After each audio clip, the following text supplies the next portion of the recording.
Okay, so last time we discussed secret of the brain, future devices, and we started with fMRI data analysis.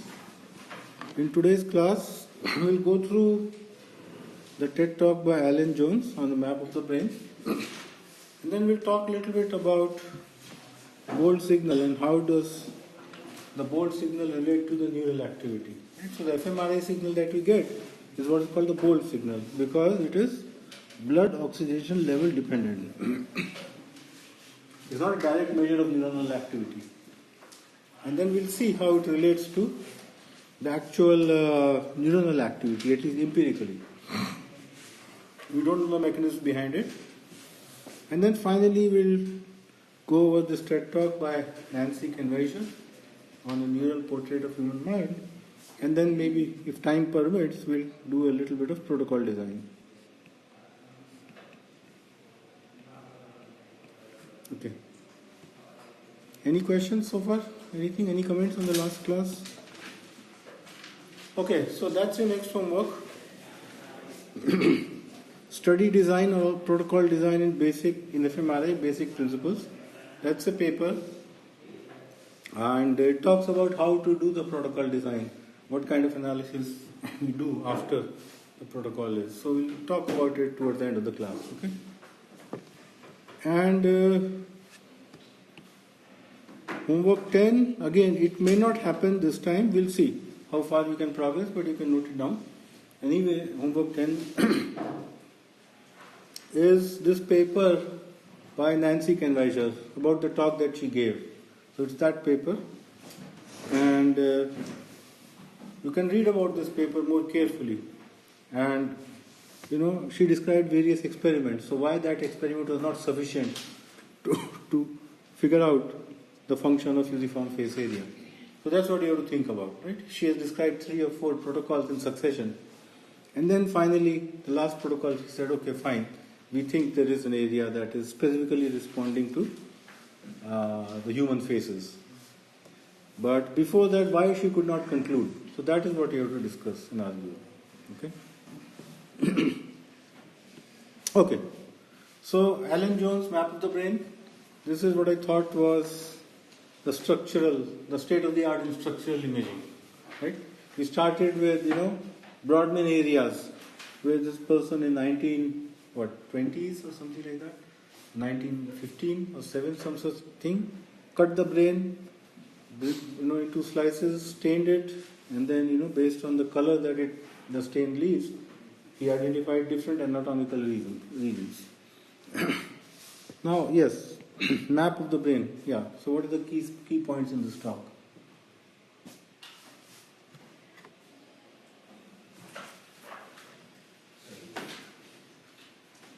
He talks about the process in which the map is created, like first taking the MRI, then the diffusion transformation, slicing, First, taking the MRI, you take the MRI for structural imaging. You can do different types of MRIs, T1 weighted, T2 weighted. And then diffusion tensor imaging we talked about little bit, not in more detail, but yeah. So you do that and then? How there are genes that are responsible for particular proteins that are responsible for the changes in brain activity and biochemistry. That's right. That's right. Neurotransmitters and all of that, right? And yes, so there are different genes or different proteins. And then, how do you figure out which brain areas have specific genes expressed? So when you cut over the brain, like when you have the slices, you stain them so that you can see different cell bodies. But this is not the same stain as the Nissl stain or what was used by Brodmann, right? So what kind of stain is this? stain by robots. Huh? Stain like 20 micron. That's the thickness. 20 micron is the thickness of each slice, right? Very, really thin. It's probably cut by a robot, right? A robotic instrument that cuts it that accurately. But yeah. But then, how do you stain it? What do you do for staining? You use some kind of light, I guess. He cuts it with Laser a microdissection. Yes. and puts some fluorescent tags. Yes. So what do those fluorescent tags do? They shine with light.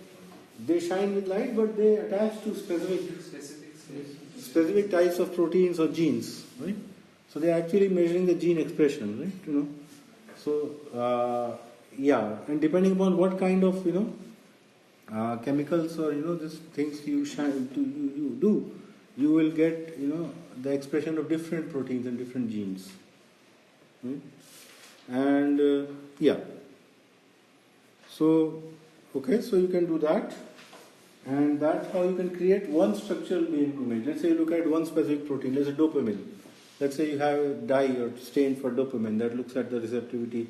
I don't know whether you do dopamine directly or the corresponding, the proteins there. But anyway, if you could do that, then you could possibly create a map for which parts in the brain have the receptors for that particular, substance, or that gene is getting expressed, let's put it that way.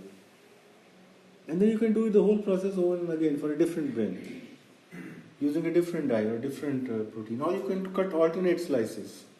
So one slice you check one gene expression, the next slice you check another gene expression, and so on. So in the end, what does he create? Yeah, so that's the visuals I took. It talks about DTI, it talks about staining the brain. This one small area here has been magnified to look at this expression of the color profile. And this is actual image taken from, that process. And this is how it looks like, right? So you see it in 3D. These greens are specific expressions of certain proteins or certain, DNA or RNA sequences. And then here you see other sets of sequences. Okay? So, yeah. So what does he get in the end? After this whole process is done, about for each brain? Detailed map of not only just one set of gene expressions, but multiple. Okay? Okay, so now you got that. Now what do you do? Now conduct, use that to conduct experiments. Yes, so now that data is available. You can go to this website, you can actually download that data. How does it help us in understanding the brain function now? How do you, how can you use this data for doing something useful or beneficial? For the drug development, as mentioned also. That's right. So maybe what you could do is, use it for drug development because, specific, you localize the brain regions, right? You localize specific regions for specific functions. So there is a motivation, reward region. There is region for executive control. Right? So for example, if somebody is getting old and they're getting Alzheimer's, then their executive, the frontal, prefrontal cortex has dementia, right? It sort of deteriorates. Now if it deteriorates, you can look at what kind of genes are expressed here. And is there a way to strengthen that? And using those genes, can you develop a drug that will target those genes and, somehow arrest the slowing down? So that's the hope, right? So like this, you can look at various illnesses and try to develop, medicines for those. Okay? But, does it really work? Have you been successful? If you look at the data, last 50 years, so many advances in the brain sciences and so many drugs that have come up, right? This famous bestseller book, I think it's called The Prozac Nation or something like that, right? Has anybody heard about that? So Prozac is an antidepressant. And there was a book written about it, so what popular, how many people are using it in the US. I think this is the book. Okay, maybe you can check. But you look at the data, all mental illnesses, mental health issues are still on rise, still increasing. So we have not been able to fix those problems, right? There have been some breakthroughs, there have been some benefits, and people are, understanding it better and better. But in terms of a solution, you don't even have a test, right? So DSM is a criteria where you look for, it's a list of symptoms for mental illnesses. Okay, so a patient walks into a psychiatrist and he says, okay, I have some problems. Psychiatrist takes the detailed interview, creates a symptom list, Then he matches this symptom list against different illnesses. And then based on that, he gives a diagnosis that you have this illness. That's called the DSM criteria. Now, two different illnesses may have a lot of things common, a lot of these criteria is common. And not only that, same patient can go to multiple doctors and get different diagnoses. It's not like a bacterial infection or typhoid. You can go, blood test done, and you have been confirmed that you have typhoid. So, the brain sciences have not come to that stage yet, that you can pinpoint what's wrong. It's sort of still shooting in the dark. Okay? And I would say, projects like this, they generate a lot of data which will be very useful. But I don't think we are developing and progressing and there are good discoveries. But in terms of insights, I don't believe we are there yet. No. And that's where I believe that, the frontiers will come from, theoretical neuroscience and the first person neuroscience. That's where a lot of innovation is going to come from. You have all this data, fine. You have the data of movement of stars, go back 400 years, movement of stars and planets around you. What do you do with this? You can't predict still. And then, Copernicus and Galileo and Newton came up with theories. And once those theories are out, then everything was in place. Then you could actually, you can say that, sun is stationary, earth is moving around it, it is revolving. And then based on, with different forces, you can calculate. And then you can make the predictions. And then, progress happens.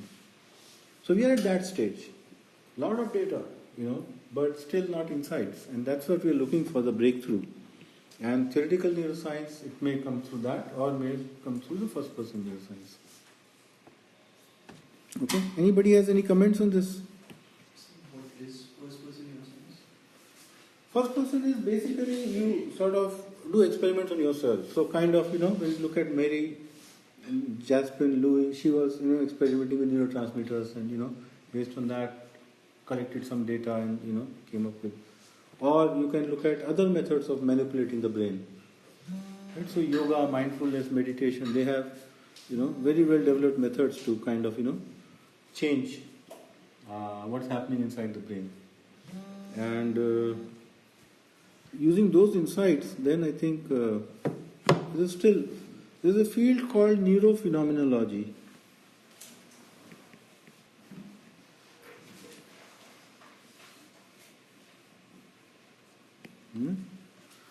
And it is still an emerging field. So the basic idea is that when we look at this phenomenology refers to looking at the mental phenomena. Right? If you become angry, you are angry. Right? But you cannot do an anger test. You can't go to a machine and just say measure my anger, right? Or you are upset, you only know. Or if you are seeing something as red, you are seeing a red color, it shows that you are seeing a red color. So all of such things are phenomena inside your mind that you subjectively know. And study of that phenomena is phenomenology. You have to do it in a very rigorous scientific manner. But still the problem could be of deception, the problem could be of accuracy. But what you can also do is do neuroscience or physiological measurements along with the phenomenology. So you measure what is happening, in your brain by, maybe using EEG or some other experiments. At the same time, you also report what you are subjectively feeling. So you combine the first person observations by using the third person observations. And that way you can triangulate, that way you can combine these two data together. So that is what is neurophenomenology. And, methods like these may actually, lead to the advances because this data that we get is still at a very coarse resolution. Right? Sir, Yeah. at the end of the talk, he was referring to two genes, Zen and DISC1, and he portrayed 6 tumors, and donor 1 and donor 4 were different from the rest of those. I was not able to understand what he concluded from that. He was basically talking about the variability in genes in people. So he was like, even though, he was also talking about how similar everyone is, like 90% of all our genes are similar. However, there were some variability that he thinks is around 10%. So I see. if I'm not wrong, okay. 1% I believe. 99% we are almost same, but 1% change in the genetic 1% changes there. creates so much of difference in the drug. In the personality and in the, That is what he said, overall, 99% and 1%, that is what we know, is different between people, but when it comes to brain, it's 90%. 90 and 10. 90%. I see. Does that make sense? नहीं sir sir मतलब बिल्कुल sir मतलब ये तो बहुत crude हो गया ना मतलब उन्होंने जो बोला था उन्होंने बोला कि जीन से उन्होंने कुछ तो रिलेट किया और डोनर भी वहाँ पे आ गया उन्होंने मतलब कुछ जीन्स स्किज़ोफ्रेनिया जिनमें कोई सर मुझे कुछ याद नहीं है वैसे लेकिन एक डिस्क वन स्किज़ोफ्रेनिया जीन्स तो उनमें डोनर 4 में स्टेन्स आ रहे डोनर 4 में जो न्यूरॉन्स है वो एक्टिव हो रहे और स्टेन्स दिख रहे हैं लेकिन डोनर 5 और डोनर 6 में वैसा नहीं है और ये सेम पैटर्न एक रेन जीन का है जिसमें डोनर 1 में एक्टिवेशंस दिख रही न्यूरॉन्स दिख रहे स्टेन हुए लेकिन डोनर 2 और डोनर 3 में ऐसा नहीं दिख रहा है और यहाँ पे लेयर 4C और लेयर 1 का कुछ लिखा हुआ notation. I see. So he's talking about the differences. So in schizophrenia, if I remember correctly, some genes are deleted. That is why that person gets schizophrenia. Not necessarily, but Chances are there, yeah. Yeah, chances of getting schizophrenia. So he's talking about the differences, that there are individual differences in the gene structure. So some people, like I think donor 5 did not have that gene. That is why he is in the risk of getting schizophrenia, and the other one has, which means that he is not at the risk of getting schizophrenia. He's talking about the 10% difference between individuals. Does that make sense? हाँ sir थोड़ा सा So, even when you look at the structure of the brain, we talk about language area being here and all, but no two people are exactly the same. Just as, we look at the features, there are different features, different heights and all. Same with the brain. So, they are approximately in the same region, but they are not exactly overlapping. So that's a big problem. Functional. Yeah, functionally those areas. So, for example, if somebody has a temporal lobe epilepsy, a drug-resistant temporal lobe epilepsy, and the person it's so debilitating that they want to get surgery done, and those seizures are originating in the temporal lobe. So you want to remove these seizures. I mean, you want to remove those neurons or those areas that is the origin of the seizure, but you don't want them to go through any language deficits after the surgery. So you want to localize the area of language very accurately in those patients, and then do the surgery. So you cannot use just a general purpose map of the brain saying that this is the language area. You have to get them through an fMRI protocol, and then localize these regions, and then based on that plan the surgery. Earlier people were just doing what is called awake craniotomy, like Penfield. You just open the brain, just check the functional areas while the patient is awake, and then decide, then plan the surgery. So there's a lot of variability within patients across subjects. Yes. So and still in surgeries today also they ask psychologists to be there in the surgery room while they are doing the surgery. Because they check whether when they are operating to that person is it effective or not. So Is it I think today also we are having the same problem. Similar thing, but before that they do preparation, they do pre-surgical planning, and they do. I mean, it depends on the country also. Right? Some countries may not be that sophisticated, but in many countries, many advanced countries, they actually do a lot of planning. But this is a neuroscientist, I would imagine, not a psychologist, because psychologist is not really has different training. They don't have the training of the brain areas and their functions and their locations, anatomical locations. This is what I believe. Maybe unless they are cognitive psychologists. But general psychology is based on theories. They are not based on neuroscience. So that's a limitation, huh? There's also biopsychology. The clinical psychologists usually are. They do cognitive. They I have do. a bachelor's in clinical psychology. So do you cover brain function in detail? Yes, we had a paper called biological psychology. I see. We When we are studying clinical psychology, we always study biological science. I see. But the brain function? We do this. Oh, you do? Even for GATE, we had an entire portion of biological psychology. I see. In what detail? Okay, that's very interesting. So in any psychology course, I think the first requisite is like a biopsych paper. It's I see. 90% is there. But in the counseling it's not there. In clinical it is there. In clinical, in counseling also it is there. Anything, I mean, I guess. Any course of psychology has that as a biological. So maybe I need to talk to you then in more detail. I want to understand the syllabus. That's something very interesting. Because this itself is so vast, just the brain mapping itself is so vast. Because there are so subtle differences and there's so much, I've seen some MPhil clinical psychologists do sit with neurosurgeons during surgery and they do the questionnaires during the time of surgery. Oh, during the surgery. And also, we are given basic understanding of different drugs for psychological treatments. That's okay, that's fine. That's like, that's fine, yeah. Like what kind of... So that way it overlaps with the psychiatry. Yes, there is about the... But are you allowed to give drugs? Is it? We are not allowed. We are not allowed. Not in India.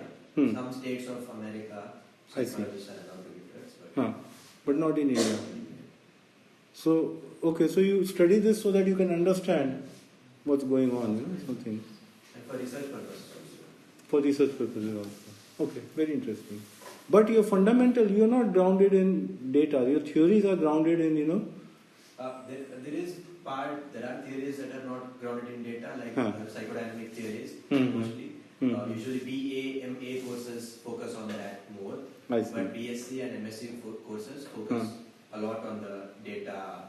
On the cognitive side. Yes, cognitive side of things. I see. Cognitive and biological psychology are two very huge parts of psychology. For GATE, we have to prepare a lot for that. I see. Psychology. So GATE psychology. Yes. Okay, interesting. Very interesting. This is the first time, you are in first year, huh? Yeah. First. But second year cognitive psych, other people in second year? Do you know in some year batch there are there are psychologists who have done cognitive psychology and those kinds of things? In bachelor's, like they have You have done bachelor's or you have done master's? MSc. Bachelor. MSc. BSc. BSc in BSc. psychology. I did BSc. You did BSc. In clinical psychology. Clinical psychology. But are there in second year like people who have done BSc or clinical psychology? I haven't heard BSc in psychology is there. Yeah, BSc yeah. and BA in psychology. But not clinical. Specialized clinical psychology. I don't It's know. very bad. That's what I thought. Because nobody made that comment. Last 10 years, or cognitive science is a new program. Yeah, but everyone has had a biology We did part. BA in psychology, and in that also we had to study biopsychology. In the first semester, only the first paper was biopsych, and it was pretty much maybe like a little less detailed, but it was as detailed. Yeah, pretty as much this is. everything about brain, the different areas, different lobes, different neurotransmitters, everything in an introductory course that we study here, before we study in class. I see. Okay. So maybe, maybe we'll just discuss your syllabus. I'm very interested in knowing the syllabus. That's very interesting. What do you cover? Okay. But, okay, so then I guess, fine. So that's wonderful. What you're saying is wonderful. But then let me spend a little more time on the first person neuroscience. I was not planning that because I see the cognitive psychologists here. And this, I feel, is an area which is highly underdeveloped. And this is an area where India as a country has an edge over the rest of the world. And we're talking about the yogic sciences. Actually, the thing is, a lot of people are working on it in India also, but they are not doing a good job. That is the issue in India. That's what I feel. Who is working on it? I mean, phenomenology is a huge topic. It's one of the first things that we learn in a psychology course. I see. And of course, neurophenomenology is not something that is, but phenomenology is. But I'm pretty sure there are a lot of people who work on it as well, considering how big of a topic. No, but yogic sciences. So in Nimhans, there are few psychologists. Nimhans is an exception, yes. Nimhans I know. That's the only place I know actually. Yogic sciences in Amrita, they work on it. Amrita Vishwavidyapita, Kolkata. I see. There And the psychologists work on that, is it? I know people who are working in yogic system phenomena. That's fine. See, that's the thing. But I don't know if their background is, they're working in psychological topics itself, but their background, some of them have a psychology background, some of them don't. So it's an intersection of three fields, right? Traditional psychology, Yes. neuroscience, and yogic sciences. Yes, there is someone who is doing computational work as well. Forget computation, applied. In yogic. I see. No, computational, I don't know. I mean, being a computer science, I'm not, let me not comment on that. IT Gandhinagar is just starting up, right? That is something. But, but conventionally there's not much, no? That is something, these three areas come together. Yogic science, there are professors in DU who work in psychology professors in DU who work in yogic sciences. Who? I don't know, but this one time I was looking at different researchers. I see. And yogic sciences was one thing that a lot of researchers seem to work in. They seem to work in. So, but it's mostly linked to the professors who try to study Indian psychology. It's still not very explicitly, unless say somebody is doing yoga. So it mostly comes under the umbrella of anybody who's like interested in Indian psychology, because yoga is a big part. Yeah, but in Indian psychology, again, see, it's not very well developed, no. It is something, we have a couple of people who I know who have done very good job, and they actually created a framework of this. But we haven't actually, taken it to the experimentations, right? So we'll just talk about whatever they have said. They will talk about theories in the Indian psychology and just stop there, right? And neuroscientists on the other hand don't care about any of the theory. They will say, okay, I'm going to just measure it, right? I'll just do this. I'll apply this chemical or do this neurotransmitter, measure it, see what is going to happen, right? I have a patient with depression. Let me see what drug I can give him, so that he can sort of be helpful. Or I have a patient with Alzheimer's. Let's see what I can do. So it's totally empirical. Our Indian psychology people are theory driven, and even conventional psychology are mostly theory driven. Now, where is the intersection that, can you apply these theories to actual practice? So that is one of my goals, and we are trying to do. This is a project we have started. There's a student working on this. But yes, I think it can benefit greatly from, psychological side as well as neuroscience side. There are a lot of papers that talk about mindfulness in yoga and how effective it is in some of these, mental health issues. Last year your paper came in Nature related to yoga nidra. That's right. So last year, that paper happened. Then the student did a clinical trial on Yoga Nidra on our IT students, and we are finding very good, improvement in lots of these indicators. The problem is, if you compare it with pharmacological intervention, the effect size is much smaller, right? And this is just one study, a 4-month study, and nobody is interested. All the students who are they just want to get credits and then be done with it. But the thing is that if you do it over long term, then is that effect going to increase over longer term? And similarly, if you consider a drug-based therapy, if you do it over long term, what's going to happen to that person, right? Is the side effects, are they going to increase, or is it going to stabilize, or how does it compare? And can you combine all this knowledge to actually do something which is, create a solution for the modern world problems?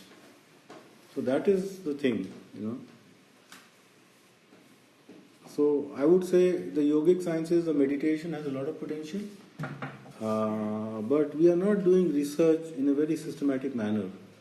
It's kind of very haphazard and not in a very focused manner. That, okay, this is what you wish to achieve, and then how do we do this? Anyway, so with that, let's move forward. So in fMRI, we get this 3D movie of the brain that I already talked about. This is a typical fMRI setup for giving stimulus and measuring the response. fMRI signal is noisy and is very weak. And this is a bold time course, right? So initially, when the stimulus is applied, let's say for this duration, there is a dip in the signal, then there is an overshoot, then it stays high, but after the stimulus is removed, there is an undershoot, and then it goes forward. So Yeah, so this we talk about. So how does this happen? So this thing I said that, we don't understand this process, the physiological process behind it. At least scientists don't understand that. And but empirically they have measured it on variety of subjects, doing very different experimental conditions. And they have come up with a model for this after doing extensive measurement. So let's look at, you are all familiar with graphs, right? You can sort of understand the graphs. So this is time. And let's say you apply some stimulus. Your stimulus could be, let's say, showing a face of a human, right? So we call it 1 when the stimulus is applied and 0 when the stimulus is not applied, right? And 0 could mean that, you are presenting a blank screen with a fixation cross. So you can have a design like this where, and this could be 10 seconds, this could be 20, 30, 40, right? So 10 seconds, for 10 seconds you show faces, for 10 seconds you show fixation cross. Okay? Now there is this function that we call hemodynamic response function that looks something like that. The initial dip, and then it goes high for some time, and then it goes, goes down below 0, and then it goes back to 0 after some time. So this time could be from here to here, could be about 20 seconds. Okay. So this we call as hemodynamic response function. Okay. Now I'm going to tell you what convolution means in a bit, but essentially you convolve. So this is a stimulus S of t, this is a hemodynamic response function H of t.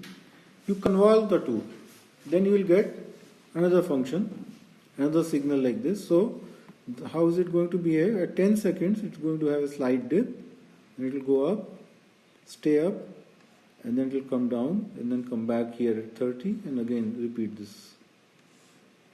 Right? So this is the stimulus convolved with hemodynamic response function. I'll tell you what convolution means. And then I add a noise to this. So my expected signal becomes a noisy version of stimulus convolved with hemodynamic response function, something like this. So this is my expected bold response. Okay? So square wave with rounded corner. Yeah, so convolved with this hemodynamic response function. Now my stimulus could be something totally different. Right now I have a stimulus which is square wave. But let's say I'm looking at audio processing and I'm playing some music. Right? So my stimulus could be the audio volume of that music. Right? So then it will be a continuous signal, not like a square wave.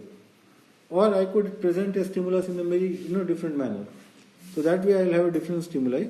But irrespective of it, I convolve with HRF, and this is how I get, and then I add some noise to it, and this is what I get, expected bold response.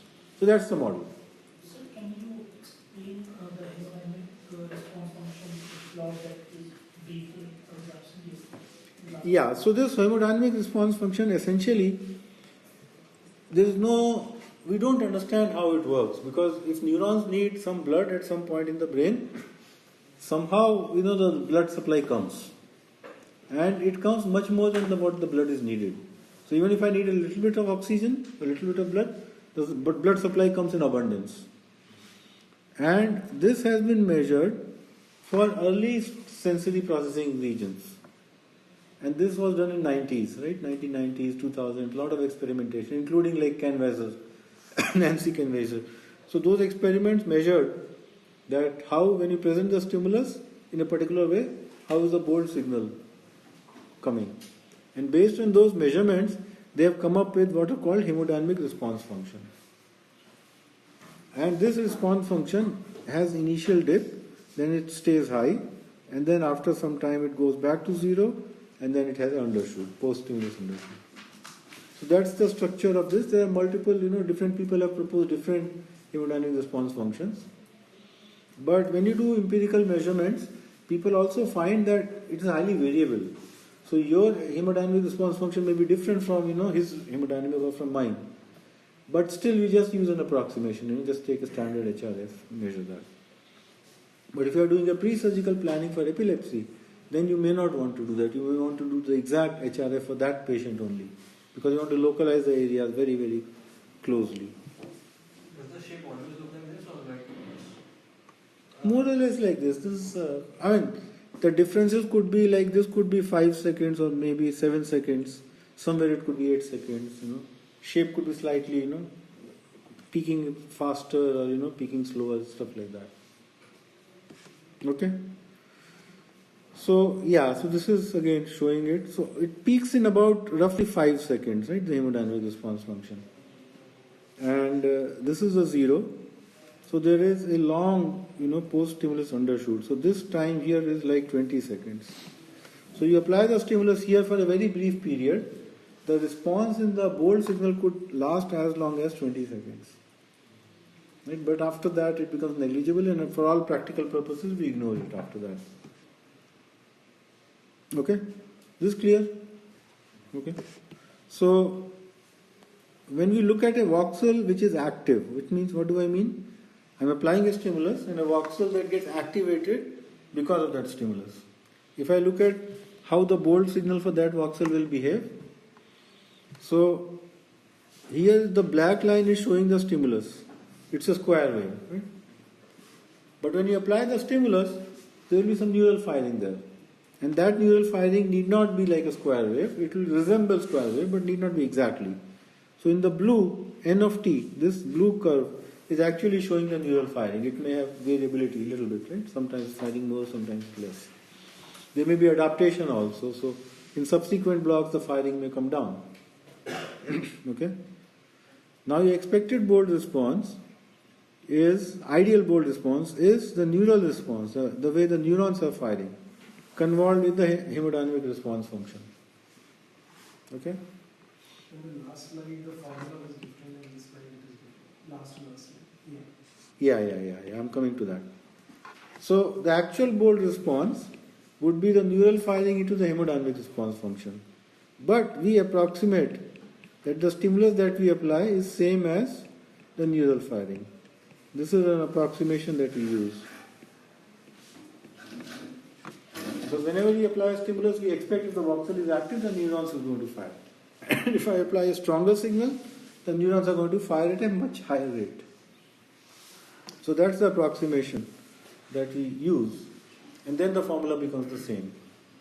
So that is the model that we are going to use for the rest of this course, that how we convert the stimulus to the expected bold response. The problem is, your actual bold response, P of t, is the neural response into the hemodynamic response plus the noise. And this noise is 95% to 99% of the signal. And this thing is about 1 to 3%. So that's the problem. Is it standard? Generally, it can even be less than 1%.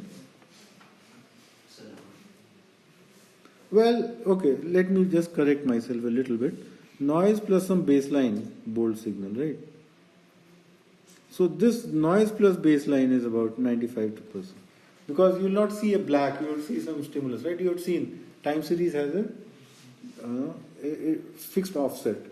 And that is the MRI signal, that is reflecting the tissue property.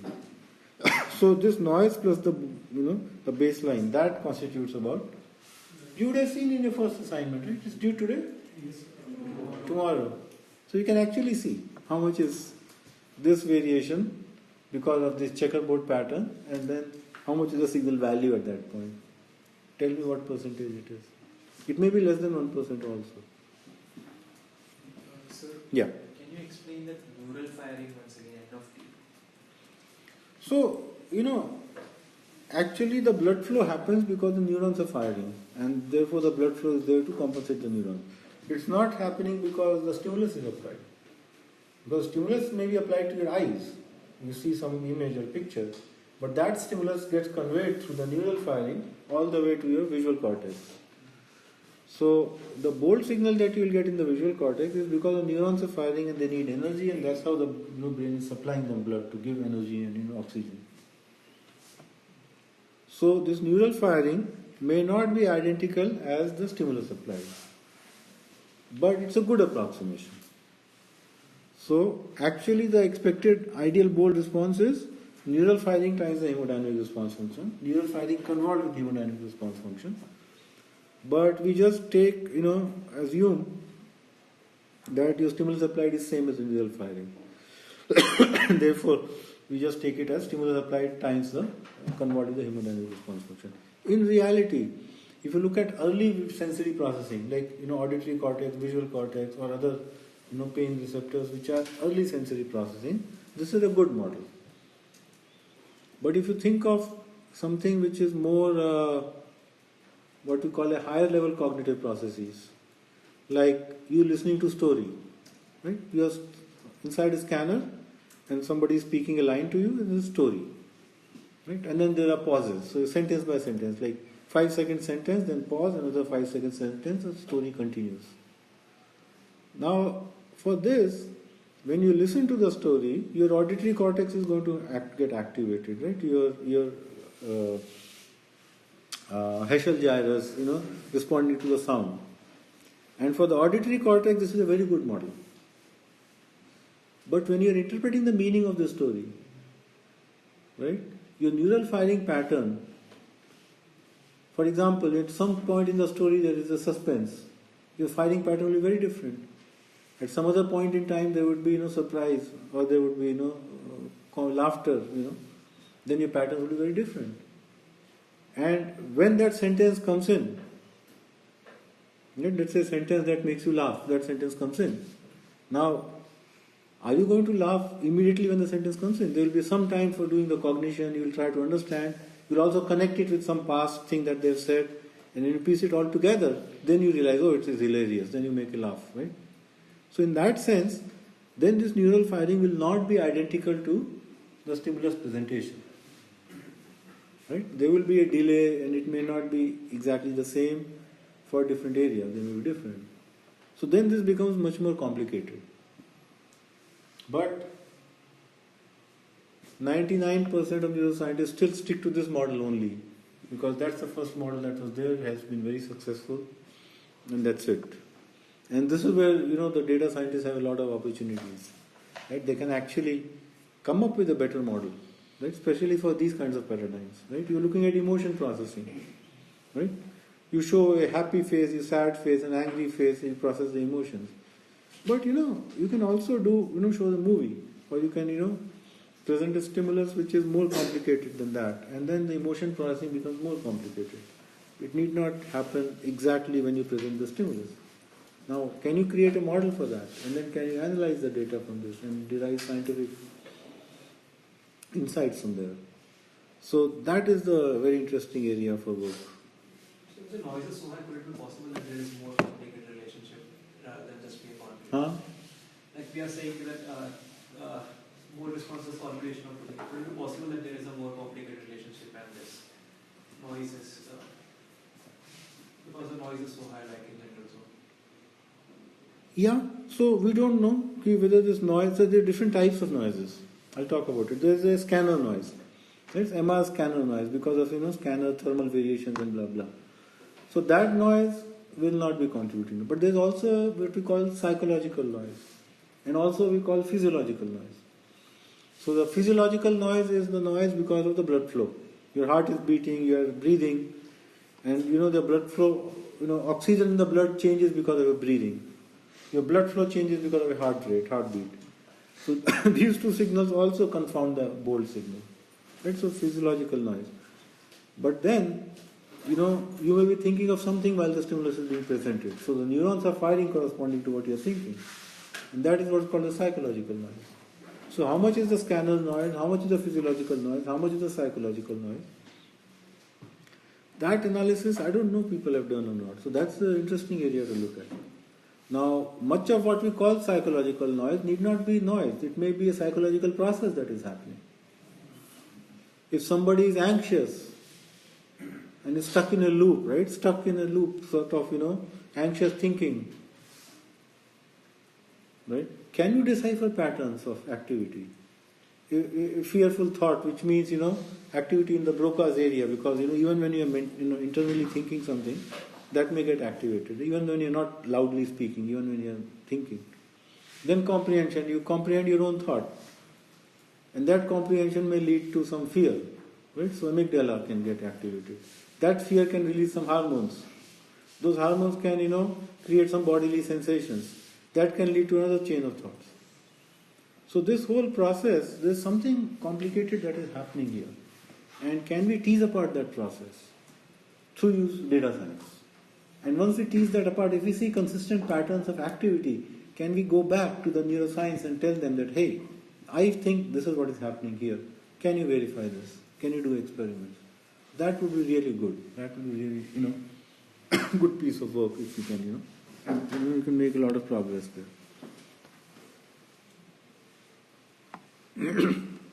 Okay?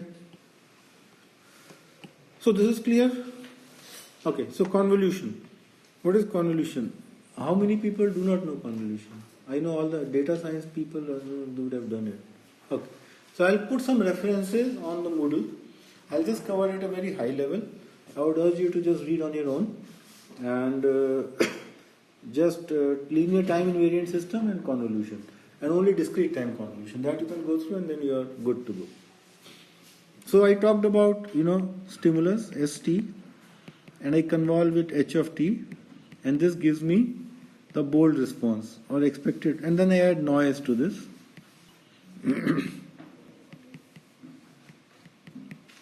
This is my bold response. So this is my stimulus. This is my HRF. This is noise. And this is my bold response or bold signal.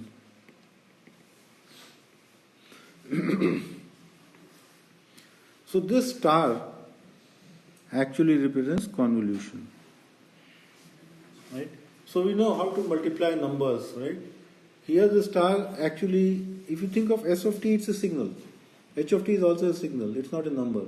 Right? It changes with time. So the whole profile of how it changes with time is the signal. So we are not multiplying these two signals, we are convolving these two signals to get a third signal. Right? Eta of t is also a signal. This noise is also a signal. This is also a signal. So this represents convolution, which means combining these two signals and getting a third signal. Okay? So essentially, in the domain of signals and systems, we have, some signal S of t, and this is some system, and this is the input, and this gives some output, Y of t. That's your output.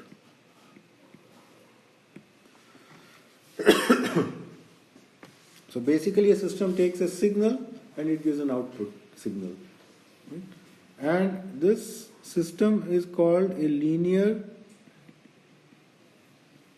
and a time invariant, right? In short, LTI. If it has certain properties,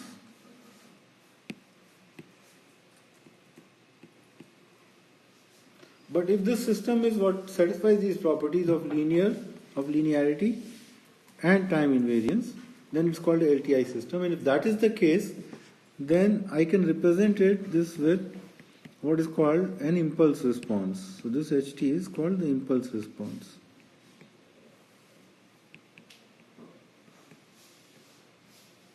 Okay? So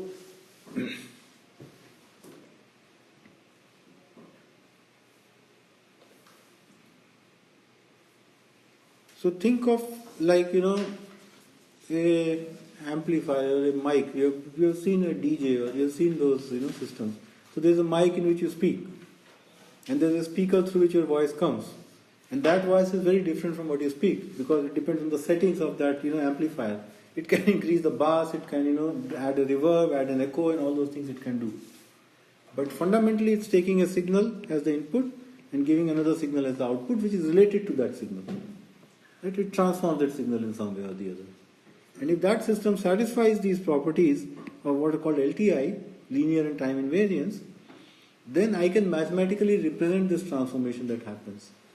And this, to represent this, I need to have the property of the system, and this is encapsulated by this h of t, which is also called the impulse response or the transfer function of the system. And in that case, your output y of t would become equal to s of t convolved with h of t. Okay?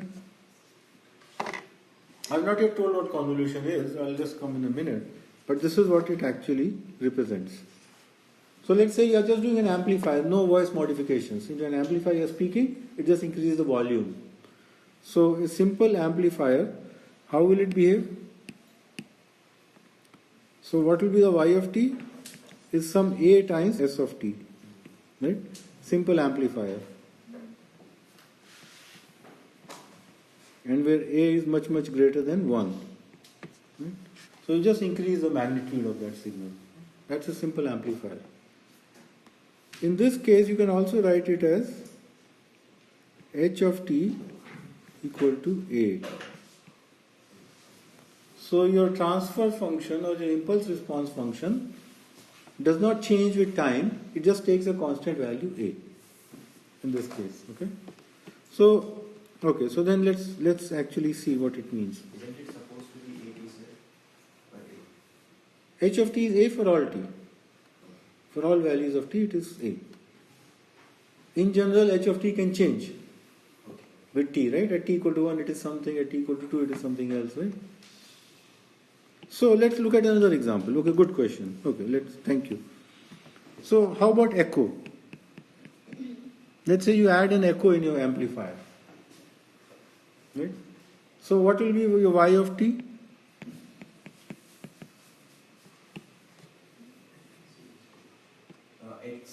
A times s of t, the input signal that you have given, it amplifies it by some amount, plus b times, yeah, anybody can guess? Especially the cognitive, yeah, s of t minus whatever, some delay d, right? Where typically b is less than a, right? Because echoes are shorter than the actual sound. So that's an echo.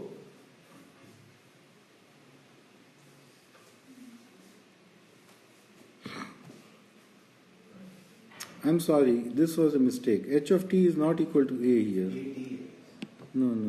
H of t equal to a for t equal to 0 and is 0 for other t's. Yeah.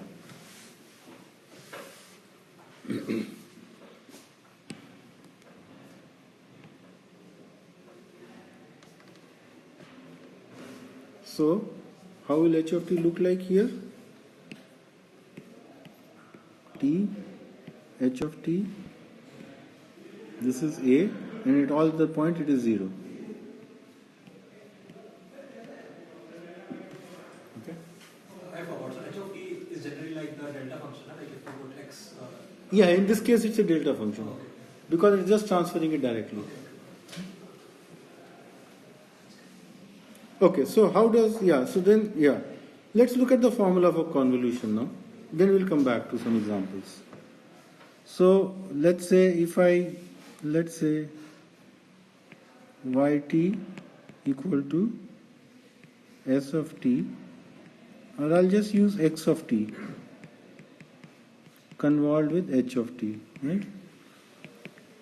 Then this would be summation tau is going from minus infinity to infinity,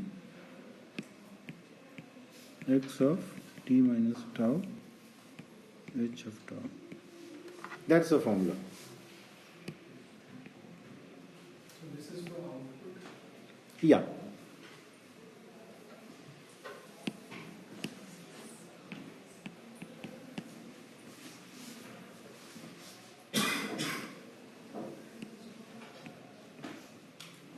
So here you are applying x of t.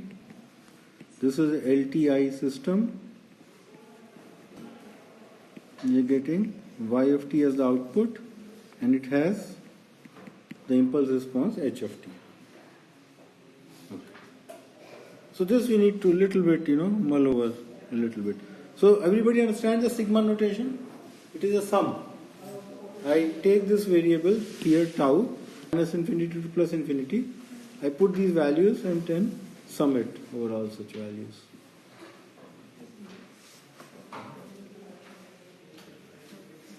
We have to use to calculate if any output is there. Yeah. So then we have to use this. That's right. To calculate the output. Sir, can you just explain LTI system? I'll come to that in a moment. But I want to first explain convolution, the formula for convolution, then I'll explain the LTI system. So this formula is clear? You have to sit with it, do some exercises, but let's look at some examples, okay?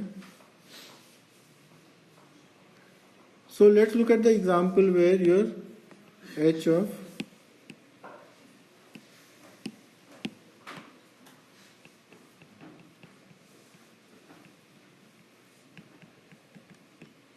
of t equal to a for t equal to 0 and h of t is 0 otherwise. So how does it graphically look like? It is 0 throughout and it becomes a here and then it becomes 0 again. Now what if I convolve h of x of t with h of t now? What will become my y of t?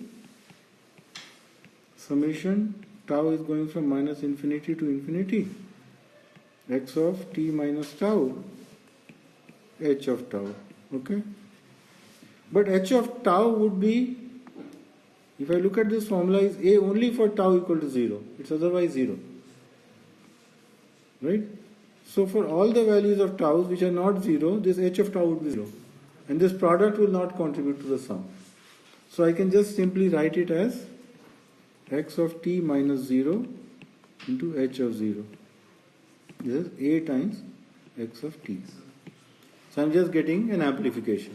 Y of t is same as x of t, but it's some amplification. Okay? What if I take another example where your h of t equal to a for t equal to t naught, which is greater than 0 and is 0 otherwise. Okay? What happens? So this is my t, h of t is 0, this is my h of t, and at this value which is t naught, this becomes equal to a and then it goes back to 0. Okay?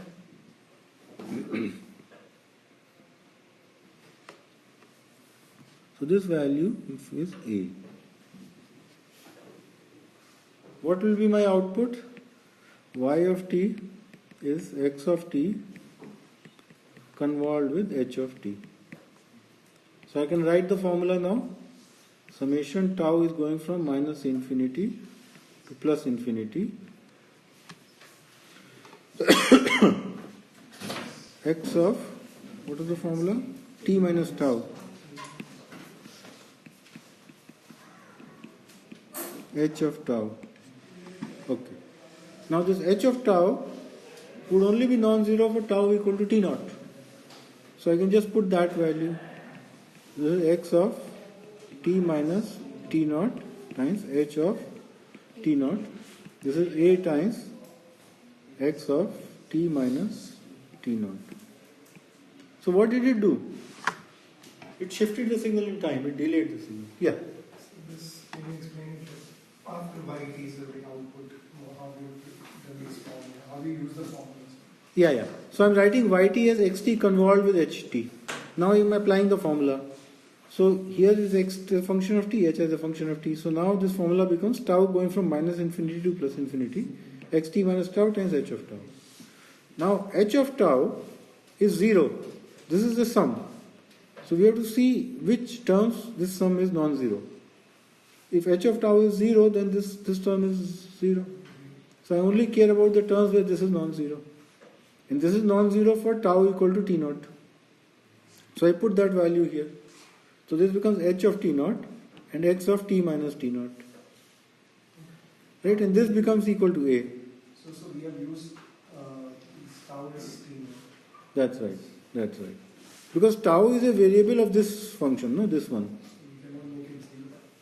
Yeah, so this is for this one, and this T naught, because this T naught is actually defining this h of t. Right? Wait, what did I do? Here, sorry. Yeah, so when I'm defining h of t, I'm using the symbol T naught here. And here I'm using tau. And this tau is a variable that is going from minus infinity to infinity. So this h of t minus t naught, h of t naught is a of x t. Question. So we were talking about HRF and board signal. We were working with continuous signals. So why have we jumped to discrete?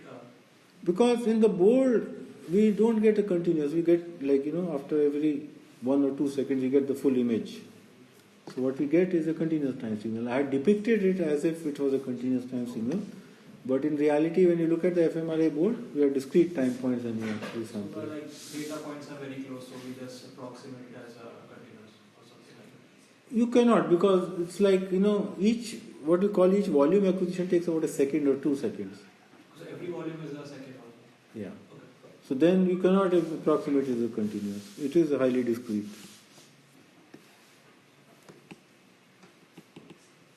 So how will we be using this formula, sir? Huh? Where we will be using this? Yeah, so to calculate the expected bold response. Okay. So now, this is example 2.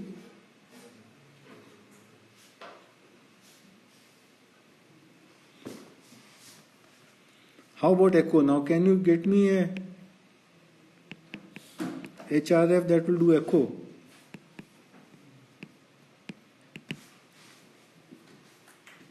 Can you create an HRF that will create an echo for the signal?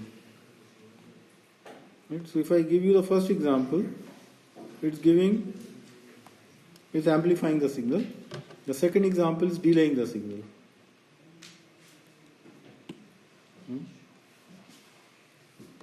Okay. If you take the linear combination,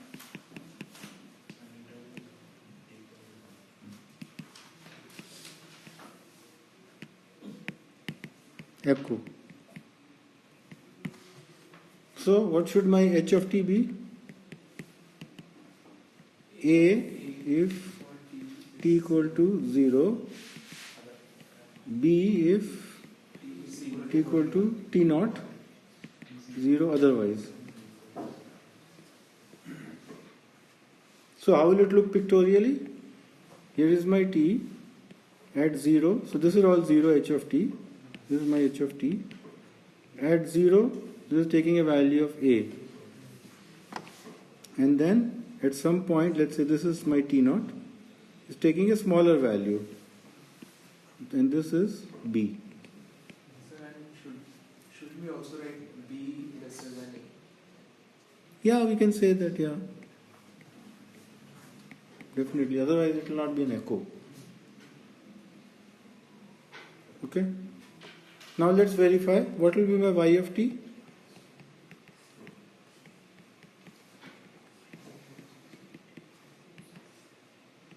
Summation, tau is going from minus infinity to plus infinity.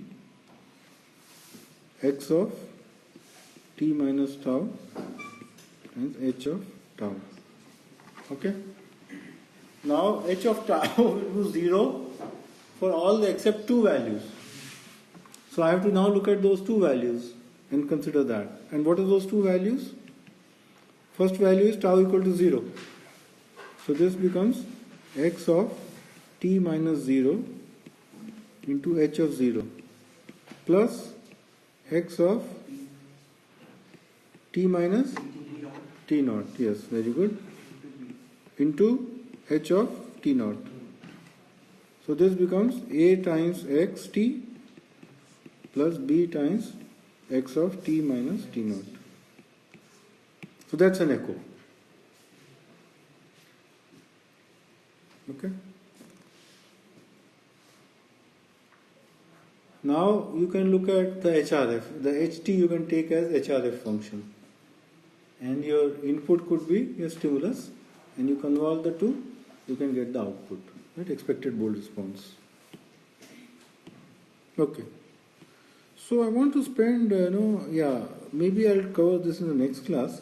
You can do a lot of things with convolution. So I would suggest all of you to read about it, those who have not done it already, and go through the convolution. And then in the next class we'll see how we'll do, you can do differentiation, you can do integration, you can do averaging, you can do smoothing, various things by just using different h of t's. So we'll take some examples there. And then we'll also talk about the linear time invariant systems. Okay? And also temporal filtering you can do with convolution. So many things you can do. But I want to come back, use the last 10 minutes or so on the Nancy Kanwisher's TED Talk. Because the next homework is related to that. So then let's try to look at that. Yeah. So, what are the key points in her talk? Modularity of the mind. Modularity of the brain. Modularity, could.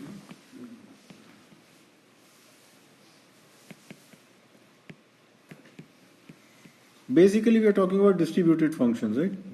Distributed and localized. Sorry, localized. Localized function.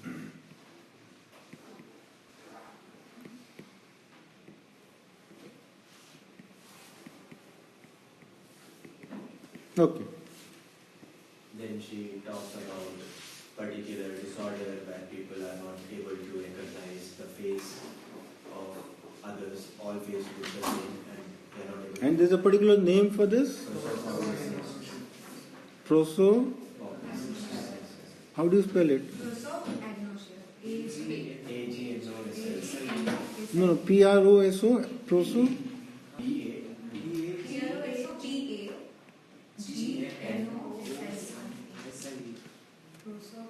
Prosopagnosia. Okay, thank you. So this was a known disorder before she did this. And in this disorder, what are the symptoms? Cannot recognize faces. So many people had this problem. And since this was a known problem, then that led her to think that maybe there is a specialized area in the brain for specifically human face recognition. Okay. So, yeah, then? She tests herself, she herself goes into fMRI. It's fMRI done on herself. fMRI done on herself, okay? Yes. And she watched a lot of images and there was a certain area which triggered every time she saw a face or something. So she got fMRI done, and now very important thing, right? That's where the protocol design comes in. What happens when she goes inside the scanner? She looks at images of objects and people. Okay, wonderful. So two types of objects, right? Two types of images she sees. Faces and non-faces. Faces and non-faces. Two types of images. Faces and objects. Faces and objects. Okay, fine. So then this. So now when she is looking at faces and objects, you have to go a little slow. Now what will your SOT be? How will your stimulus presentation be? Right? So this is time, and let's say, we draw with blue, the times when the faces were shown, the pictures of faces were shown, right? It could be something like this. It could be, different times you could show for different durations. And then we can draw with the green where non-face objects were shown, right? First experiment was faces and objects. Okay, so then this is the objects. But what happens when neither the face is there nor the object is there? What is she seeing? Black. So that you have to figure out, right? That is something which is very important. Is there a blank? Is it a black screen? Is it a white screen? Is it a screen with a fixation cross? What is it? Because that's your baseline against which you are actually measuring the changes. So that is important. Maybe there is no baseline. So then in that case, this blue, the green will be complementary of blue, and there will be no point where green and blue are both 0. Otherwise, you can just make it a binary, 0 and 1. So here, this represents faces and this represents objects, and typically this blank period here is fixation. Typically they show a cross in a white screen, or in a black screen a white cross. And before you go into the experiment, the subject is instructed that they should keep their eyes fixed on the fixation cross when the fixation cross is there, not move. Keep the eyes open also, not close it during the experiments. It's very sensitive. They close their eyes, your entire visual cortex response will be very different. Okay, so this is how the faces and non-face objects were presented to her.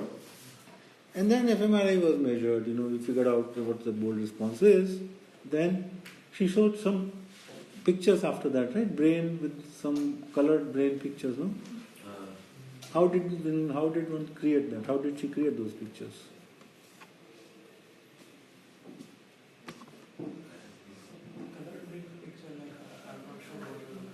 The different areas she was specific. Yeah, in a brain you overlay, show something as red, something as blue.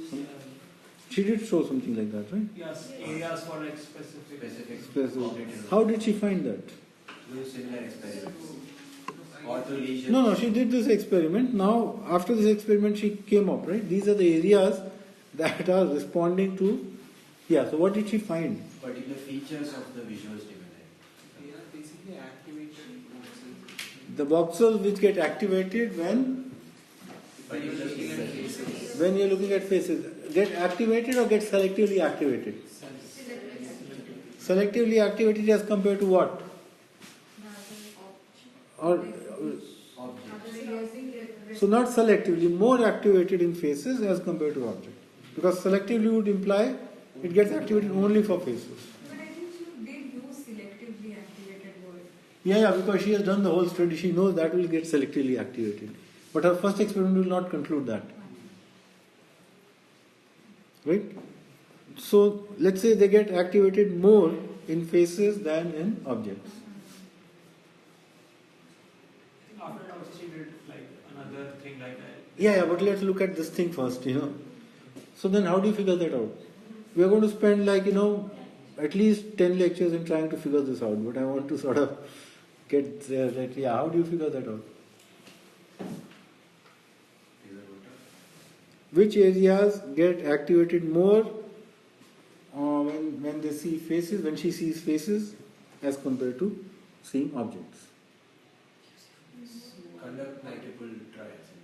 Yeah. So these are, if you look at this graph here, these are multiple trials, right? This is the first trial, this is the second trial, this is the third trial. Because faces are shown and then they're not shown. So I guess, I'm just going on with what we learned too, but I guess what they'll do is this is the S of T, right? Which is S of T? This graph that they've drawn. I've drawn two graphs, right? A blue graph and a green graph. Yeah, so I guess they take the blue Blue one, okay. and Take that as S of T. convolute it with Convolve it with the hemodynamic response function. Yes. and compare it with the baseline. And compare it with the voxel activity. Right? Okay, so let's look at areas that get activated when the faces are presented. Let's start with that, right? We'll come to more activity later. But just what areas get activated when the faces are presented? So you take this as the blue graph as S of T. So this becomes your S of T. Then you convolve it with the hemodynamic response function. Then you get expected bold response. An actual bold response will have noises, but you see which brain areas are very similar to the expected brain response, modulo the noise. And based on that, you can try to conclude that these areas are activated when the faces are presented. Similarly, you can do for objects. So maybe you can do S1T for the faces, and here you can do S2T for objects. So you can also find the brain areas getting activated when the objects are presented. Okay, good. So, why should it be a part of same SOT? huh? Why should it be part of a same SOT? Because the whoever the subject is, like you are showing both face and object to him or her, so should both be a part of it, like, and like this S2 of T should take like half of something, like half value of half, or like. How will you make it a part of SOT? Because you are subjecting the subject to both, na, so. But they are different stimuli. You are subjecting them to stimuli. Stimuli, They are stimuli, they are different stimuli. Right? So now if you want to see which areas get activated because of faces, or which area, you can also find which area, checkerboard, right? There is only one stimuli there. So when is checkerboard getting activated, right? When you see checkerboard, which areas get activated when you see checkerboard? Okay, so S is different for different stimuli. Yeah. Okay. So at least you can begin to find that. Is there any limitation, like how many stimulus at a time we should be finding? Yeah, so there is no such thing. You can do 5, 6, 10, 15, different, But when you do the analysis, statistical analysis, the more stimuli you have, the longer your paradigm should become, because otherwise your power will be weak. And if your paradigm becomes too long, then patient becomes fatigued and they don't want to do it. So typically these are 10 minutes to half an hour maximum sessions. So after that the patient really is tired. They don't advise them to keep them inside the scanner for that long. This is what we typically do. Okay, what else? So fine. So with this you could figure out that there's an area that was getting activated when the faces were present. But you want to find area that get activated more when the faces are present as compared to the objects. Because this one, the entire visual cortex will become active. Right? Both for faces and for objects. So how do you find areas that specifically get activated or actually get more activated when the faces are present? So let's say there is a way to figure that out. Okay. So this we already talked about. So she was not shooting in the dark because she already knew that there is a this ailment where person is not able to recognize the faces, and therefore she had a hypothesis. Okay. And other important thing you can see is repetition. Right? Not only it's not that you just showed them one picture of face and you're done. So you showed them a face picture, then you showed them object, then you show them face again, then you show them object again. Keep doing this over and over again. Same, Now if you do repetition, why do you need to do repetition? Why can't you do it just once? Maybe it is just random firing. Because of the noise. If you just do once, you may find some areas getting activated and that may be incorrect because it's just a random firing, right? Random noise because that is influencing them. So if you repeat over and over again, face object, multiple times, then you can be more sure than whatever you find. So it will be like if we were to average everything out, then if it is just random noise, then it will become less, yeah. It will not become zero, but it will become filtered out less. And that's why you do a lot of statistics to actually make sure that what you're finding is robust. You're not finding just by chance because of the noise. But there are other kind of repetitions also you have to do. On the same subject at different days of time. Maybe that day when the experiment was done, the person had just drank coffee and the brain was behaving differently at that time. Or maybe the person was too tired, not paying any attention to faces, and then the brain was behaving differently. So if you repeat this experiment over multiple subjects, or over the same subject multiple times, then what can you conclude? Let's say you find an area that gets more activated during the face presentation as compared to object. Then what can you conclude? You found a face area? Can you? No? Why not? That area could be used for could get activated for other things also, but it gets activated for face. That's for sure. It gets activated for face. Specific for face, but it does get activated on face. Yeah. So then how do you have to redo the experiment, you have to redesign the experiment. How? Test it with other objects. Other types of objects, right? So maybe it's because of the color. Maybe face is kind of brownish and all, anything brown, so maybe you want to rule the color out. It's getting activated because of color. Or because of the shape. It's a round circle thing in the oval circular shape thing in the center of the picture. So maybe you contrast it with those kinds of objects. What else? So body parts. Maybe it's getting activated because of seeing any body part. So you want to do yet another experiment where you try to contrast it with body parts. So faces and body parts. And if you continue to rule out all such things, right, then you can maybe say that, okay, maybe this is the area that is selectively responding to faces. But you have still done an experiment on one person.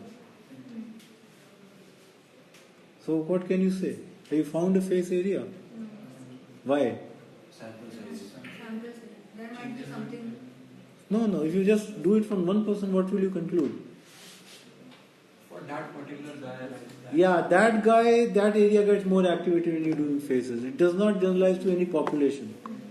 So then you have to do multiple people from a population. If you find a similar place, similar area getting selectively activated on faces, then you can say that maybe it will generalize to this population.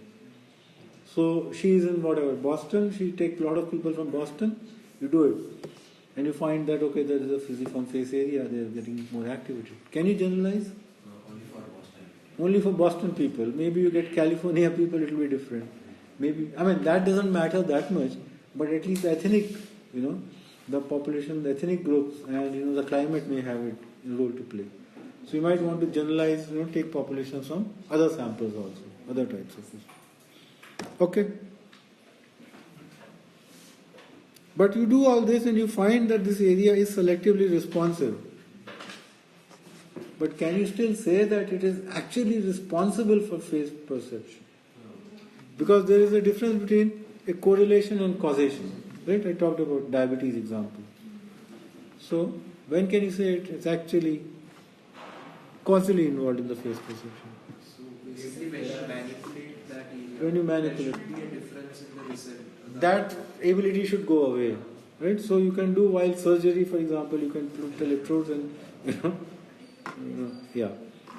zap that area. Or you could, cut that area. That will be actually not very nice. But Doesn't prosopagnosia already say that they can also, if they see that patients with prosopagnosia has a damaged that area? But typically people who have these things are stroke patients, right? And stroke patients may have damages in multiple areas.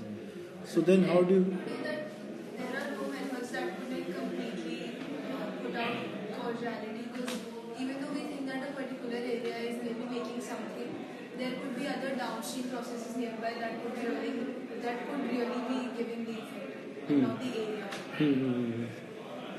And that area, so that's sort of... But coming back to your point, you could do what you call in one of the papers that you talk about conjunction analysis. So for example, if you've got stroke patients, so you can create a map for what are the area damaged and then try to do some kind of conjunction analysis to find out that specifically for face perception is there an area involved. The difficulty would be that different people are different. So for you, that brain area would be here and for another person may be slightly shifted. So therefore the conjunction analysis may also be difficult to do. But yeah, coming to your point, I was saying, we read today that there are no methods that could completely put out causality. Because even though we think that this, for example, we think that the fusiform face area is responding to faces, there could be other downstream processes that are really doing so. okay, so that's fine. That's